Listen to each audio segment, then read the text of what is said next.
இந்திய குடியரசுத் தலைவருக்கு சட்டமன்ற அதிகாரங்கள் என்ன? இவருடைய அதிகாரங்கள் அளவற்றவை. இப்போ அவருக்கு executive powers, legislative powers, judiciary powers, emergency powers, diplomatic powers, இது மாதிரி நிறைய பவர்ஸ் இருக்குது. அது ஒவ்வொரு அதிகாரங்களை பற்றி நாம் தெரிந்து கொண்டால் உங்களுக்கு மிக எளிமையாக புரியும் என்பதால் ஒவ்வொரு பகுதியையும் தனித்தனியாக பிரித்து உங்களுக்கு அவருடைய அதிகாரங்களை விளக்குகிறேன். இப்போ சட்டமன்ற அதிகாரங்களை பற்றி பார்ப்போமா? இவர் ஒவ்வொரு ஆண்டும் பாராளுமன்ற கூட்டத்தொடர் ஒவ்வொரு ஆண்டின் துவக்கத்தில் கூட்டப்படும். அந்த கூட்டத்திற்கு இந்த கூட்டத்தை துவக்கி வைப்பவர் இவர்தான். இரு அவையும் சேர்ந்து ஒன்றாகவோ அல்லது தனித்தனியாகவோ அந்த அவையை துவக்கி வேண்டிய பொறுப்பு இவருக்கு இருக்கிறது. 5 வருடத்திற்கு ஒரு முறை பாராளுமன்ற எலெக்ஷன் தேர்தல் நடைபெறும். அந்த தேர்தலுக்கு பின்னர் தேர்ந்தெடுக்கப்படும் பிரதமரையும் மற்ற சகாக்களையும் நியமித்து அவர்களுக்கு பதவி பிரமாணம் செய்து வைத்து பிரதமர் சொல்கிறவர்களுக்கு அந்த துறையை ஒதுக்கி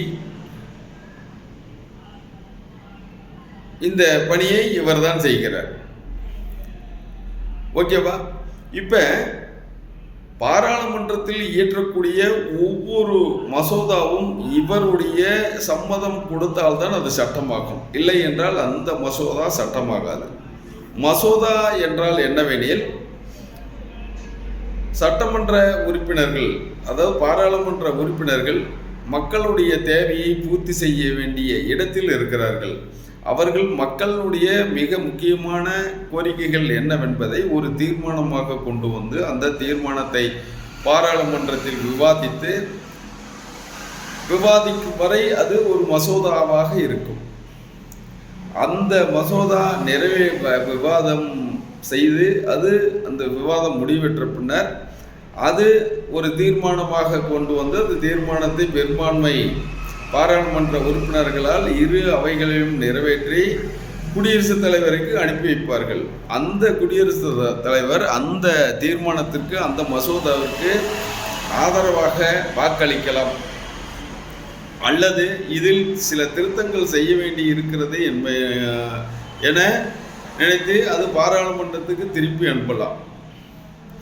அவ்வாறு திருப்பி அனுப்பும் மசோதா மீண்டும் பாராளுமன்றத்தை கூட்டி மறுபடியும் விவாதித்து ஒரு தீர்மானமாக 2 அவையிலும் கொண்டு வந்து அந்த தீர்மானம் நிறைவேற்றி மறுபடியும் குடியரசுத் தலைவருக்கு கொண்டு வந்தால் அந்த தீர்மானத்திற்கு ஆதரவு அளிக்க வேண்டிய பொறுப்பு குடியரசுத் தலைவருக்கு இருக்கிறது. இவர் வருடத்திற்கு 2 முறை இந்த பாராளுமன்றத்தை கூட்ட வேண்டும், அவசியம் கூட்ட வேண்டும். மீண்டும் மிக அவசியமெனில் மறுமுறை கூட 3 முறை கூட அந்த பாராளுமன்றத்தை கூட்டலாம். அதற்கு அடுத்ததாக இவர் அந்த பாராளுமன்றத்துக்கு 5 வருடம் டேர்ம்ஸ் இருக்கிறது, கால நிர்ணயம் 5 வருடம். ஆனால் அதற்கு முன்னதாகவோ அந்த பாராளுமன்றத்தை கலைக்கக்கூடிய அதிகாரம் இவருக்கு இருக்கிறது. அந்த எமர்ஜென்சி பவர் என சொல்லக்கூடிய அந்த பவரை பயன்படுத்தி அவசர கால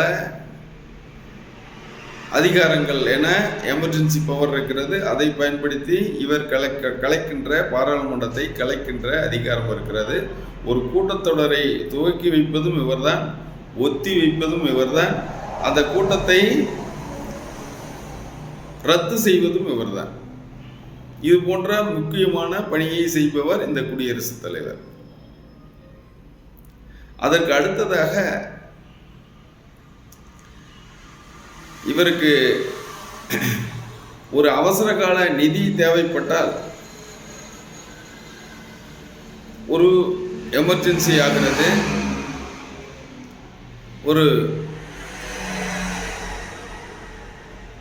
எர்த்குயாக், இயற்கை பேரழிவு, சுனாமி அல்லது சுகாதாரத்துறையில் கேடுகள், கோவிட்-19 மாதிரி போன்ற பல சுகாதார பிரச்சனைகள் எல்லாம் பெரிதாக வருகிற போது கண்டிஜென்சி ஃபண்ட் இந்திய தொகுப்பு நிதியிலிருந்து ஒரு பணத்தை எடுத்து கொடுக்க வேண்டும் என்றால் அதற்கு பொறுப்பு இவர் தான். He is the responsible persons. He is the guardians of the Indian fund. நம்மளுடைய நிதிக்கு இவர் தான் முழு பொறுப்பு. இவருடைய சம்மதம் பெற்றால்தான் அந்த பணத்தை, எமர்ஜென்சி பணத்தை எடுக்க முடியும். அதே போல் ஒரு மாநிலத்தை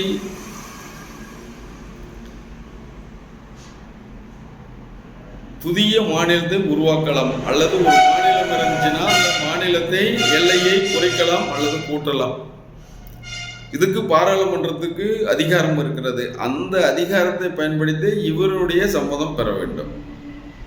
யாருடைய சம்மதம் பெற வேண்டும்? குடியரசுத் தலைவருடைய சம்மதம் பெற வேண்டும்.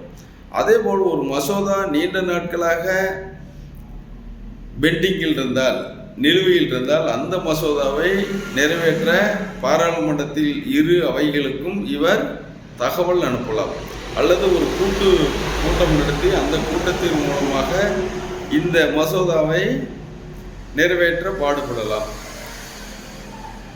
அந்த பாராளுமன்றத்தில் லோக்சபாவில் சபாநாயகர் இல்லை என்றால், சபாநாயகரும் துணை சபாநாயகரும் இல்லை என்றால், இவர் ஒரு சபாநாயகரை நியமித்து அவர்கள் மூலமாக அந்த தொடரை நடத்தலாம். அதேபோல் சட்ட மேலவை என்றால் ராஜ்யசபாவிலும் இவர் அதே போன்ற நிலைமையை செய்யலாம். அவசர காலம் என வரும்போது அந்த அவசர காலத்தில் 3 ஆர்டிகளை பயன்படுத்தி இவர் அந்த எமர்ஜென்சி பவரை உபயோகிக்கலாம்.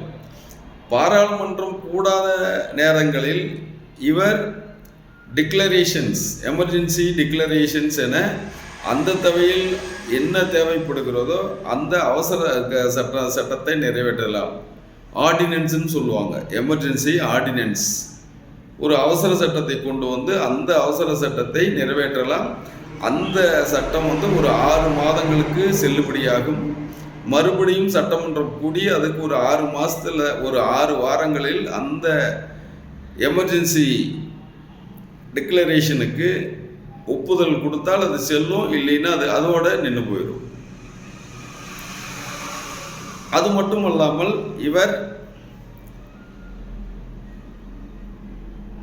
அட்டார்னி ஜெனரல், இந்தியாவின் சட்ட அலுவலர், கம்ப்ட்ரோலர், ஆடிட்டர் ஜெனரல், இந்தியாவின் கணக்கு மற்றும் தணிக்கை அலுவலர், public service commission of India, பொது பணியாளர் தேர்வாணையம், எலெக்ஷன் கமிஷன் ஆஃப் இந்தியா, தேர்தல் கமிஷனர்,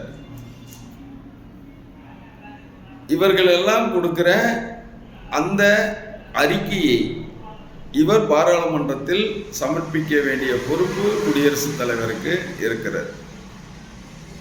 இதுதான் இவருடைய சட்டமன்ற பணிகளாக இருக்கும். இது மட்டுமில்லாமல் வேறு ஏதாவது அதிகாரங்கள் இருந்தால் நீங்கள் கமெண்ட் பாக்ஸில் கருத்துக்களை சொல்லலாம். எங்களுடைய இதே போன்ற சேனல் யூடியூப்லும் இருக்குது, அச்சயா டிஎன்பிஎஸ்சி அகாடமி. உங்களுடைய ஆதரவை எங்களுக்கு வழங்குமாறு கேட்டுக்கொள்கிறோம். அதுக்கு ஒரு சப்ஸ்கிரைப் பண்ணுங்கள், லைக் கொடுங்க. இங்கே பண்ணிங்கன்னா தான் இது போன்ற தகவல்களை உங்களிடம் பரிமாறிக்கொள்ள மிகவும் ஆதரவாக இருக்கும் என்பதை அன்போடு தெரிவித்துக் கொள்கிறோம். என்னை நீங்கள் பின்தொடருமாறு, இது போன்ற முக்கிய தகவல்களை உங்களுக்கு வழங்க இருக்கிறேன். எங்களுக்கு ஆதரவு கொடுக்குமாறு அன்போடு கேட்டுக்கொள்கிறோம். நன்றி, வணக்கம்.